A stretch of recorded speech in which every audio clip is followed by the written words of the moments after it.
Assalamualaikum warahmatullahi wabarakatuh. Di sini kami dari kelompok 3 dengan mata kuliah Pembangunan Masyarakat Pedesaan dengan dosen pengampu Bapak Ismail SEME. Kami di sini akan memaparkan materi kami yang berjudul Dinamika Pembangunan Desa. Assalamualaikum warahmatullahi wabarakatuh. Saya Mela Sandi Putri Damanik. Di sini saya sebagai pemateri pertama yang akan menjelaskan tentang tinjauan histori pembangunan desa.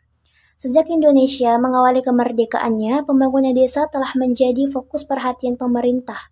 Namun strategi pembangunan desa itu dari waktu ke waktu sering kali mengalami perubahan. Perubahan strategi yang dimaksud adalah untuk menemukan strategi pembangunan desa yang dipandang paling efektif dari kurun waktu tertentu. Sekitar tahun 1999, perhatian pemerintah kepada pembangunan desa semakin meningkat, yang mana terbuktinya didirikannya departemen yang membidangi pembangunan desa. Pembangunan desa pada waktu itu dilaksanakan berdasarkan rencana pembangunan 5 tahun, yaitu pada tahun 1959 sampai 1960 yang dirumuskan oleh Biro Perancang Negara. Garis-garis besar rencana pembangunan 5 tahun itu menyebutkan bahwa tujuan pembangunan masyarakat desa adalah meninggalkan taraf penghidupan masyarakat desa dengan jalan melaksanakan pembangunan yang integral daripada masyarakat desa berdasarkan atas asas kekuatan sendiri dengan asas permufakatan bersama serta anggota-anggota masyarakat desa. Pembangunan masyarakat desa dilaksanakan berdasarkan 3 asas. Asas yang pertama adalah asas pembangunan integral, asas yang kedua adalah asas kekuatan sendiri, dan asas yang ketiga adalah asas permufakatan bersama. Asas pembangunan integral ialah pembangunan yang seimbang dari semua segi-segi masyarakat seperti pertanian, pendidikan, kesehatan, dan yang lain sebagainya. Asas kekuatan sendiri ialah bahwa tiap-tiap usaha itu pertama-tama harus didasarkan pada kekuatan atau kemampuan desa itu sendiri. Yang ketiga adalah asas permufakatan bersama. Asas permufakatan bersama ini ialah bahwa usaha pembangunan itu harus dilaksanakan dalam lapangan-lapangan yang benar-benar dirasakan langsung oleh masyarakat desa itu sendiri. Sekian penjelasan dari saya tentang tinjauan histori pembangunan desa. Materi selanjutnya akan dijelaskan oleh Widya Rizkiana Panjaitan. Baiklah, nama saya Widya Rizkiana Panjaitan. Saya selaku pemateri kedua. Di sini saya akan melanjutkan hasil makalah kami, yang mana saya akan menjelaskan bagian B, yaitu desa sebagai prioritas pembangunan. Desa yang dijadikan objek pembangunan merupakan unit pemerintahan terkecil yang ada dalam sistem pemerintahan Indonesia. Posisi desa yang berada pada garis terdepan, pelayanan kepada masyarakat akan sangat menentukan penampilan sistem pemerintahan yang ada di atasnya. Suksesnya pemerintah desa dalam menjalankan program-program pembangunan di desa merupakan sukses pula bagi pemerintah kecamatan, kabupaten, provinsi, bahkan pemerintah pusat, karena pembangunan desa merupakan bagian integral pembangunan nasional. Desa sebagai subjek yang secara aktif merencanakan, melaksanakan, dan melakukan pemantauan dan pengawasan terhadap pelaksanaan pembangunan. Berdasarkan Undang-Undang Nomor 6 Tahun 2014 tentang Desa, prioritas program, kegiatan, dan kebutuhan pembangunan desa dirumuskan berdasarkan penilaian terhadap kebutuhan masyarakat desa yang meliputi 1. Peningkatan kualitas dan akses terhadap pelayanan dasar. 2. Pembangunan dan pemeliharaan infrastruktur dan lingkungan berdasarkan kemampuan teknis dan sumber daya lokal yang tersedia. 3. Pembangunan ekonomi pertanian berskala produktif. 4. Pengembangan pemanfaatan teknologi tepat guna untuk kemajuan ekonomi. 5. Peningkatan kualitas, ketertiban, dan ketentraman masyarakat desa berdasarkan kebutuhan masyarakat desa.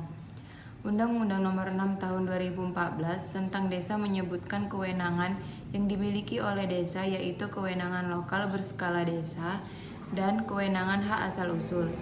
Untuk melaksanakan kewenangan tersebut, maka desa perlu menyusun perencanaan desa yang melibatkan seluruh komponen masyarakat desa. Proses perencanaan yang baik akan melahirkan pelaksanaan program yang baik dan pada gilirannya akan menumbuhkan partisipasi masyarakat untuk terlibat dalam pembangunan desa. Proses merencanakan, melaksanakan, dan mengevaluasi sendiri kegiatan pembangunan desa merupakan wujud nyata dari kewenangan mengatur dan mengurus pembangunan desa yang berskala lokal. Gus Menteri membagi prioritas pembangunan menjadi 4 bidang. Yang pertama, bidang pembangunan desa dan perdesaan, meliputi pendampingan desa, peningkatan kapasitas kelompok masyarakat desa, dan lain-lain. Yang kedua, bidang ekonomi dan investasi desa, daerah tertinggal dan transmigrasi, yang outputnya yaitu pengembangan BUMDes, kemudian meliputi peningkatan kapasitas kelompok masyarakat desa. Yang ketiga, prioritas selanjutnya yaitu bidang percepatan pembangunan daerah tertinggal. Dan yang keempat adalah bidang pembangunan dan pengembangan kawasan transmigrasi. Sekian dan akan dilanjutkan oleh pemateri yang ketiga. Assalamualaikum warahmatullahi wabarakatuh. Perkenalkan, nama saya Rizky Huda. Saya dari kelompok 3 yang berjudul tentang dinamika pembangunan desa. Di sini dengan mata kuliah pembangunan masyarakat desa, saya akan mempresentasikan hasil diskusi kelompok kami. Di sini saya akan menjelaskan tentang prinsip pembangunan masyarakat desa. Pembangunan masyarakat yaitu upaya terancam dan sistematis yang dilakukan oleh untuk dalam masyarakat guna meningkatkan kualitas hidup penduduk dalam semua aspek kehidupan. Di dalam suatu kesatuan wilayah, pembangunan masyarakat suatu gerakan yang direncanakan untuk menciptakan kondisi-kondisi bagi kemajuan sosial ekonomi masyarakat dengan partisipasi aktif dan kepercayaan sepenuh mungkin atas pelaksanaan masyarakat desa. Menurut Batten, pembangunan masyarakat desa adalah suatu proses di mana warga yang masyarakat desa pertama-tama mendiskusikan dan menentukan keinginan mereka, kemudian merencanakan dan melaksanakan bersama atau memenuhi keinginan mereka tersebut. Di sini juga ada menurut IV 1905 sebaiknya menganut 22 prinsip. Di sini saya akan membacakan 3 prinsip saja karena singkat waktu. Pembangunan terpadu, integrated development, mengembangkan sosial, ekonomi, budaya, lingkungan, dan spiritual merupakan aspek terpenting dalam kehidupan masyarakat. Yang kedua, melawan kerugian struktural, confronting structural disadvantages, struktur kelas, gender, dan keragaman etnik seiring menjadi kendala dalam pembangunan masyarakat. Yang ketiga, hak asasi manusia atau human rights. Pemahaman dan komitmen terhadap hak asasi manusia merupakan prinsip yang penting dalam pengembangan masyarakat. Oke, di sini saya sudah memaparkan tentang prinsip pembangunan masyarakat desa yang menurut tentang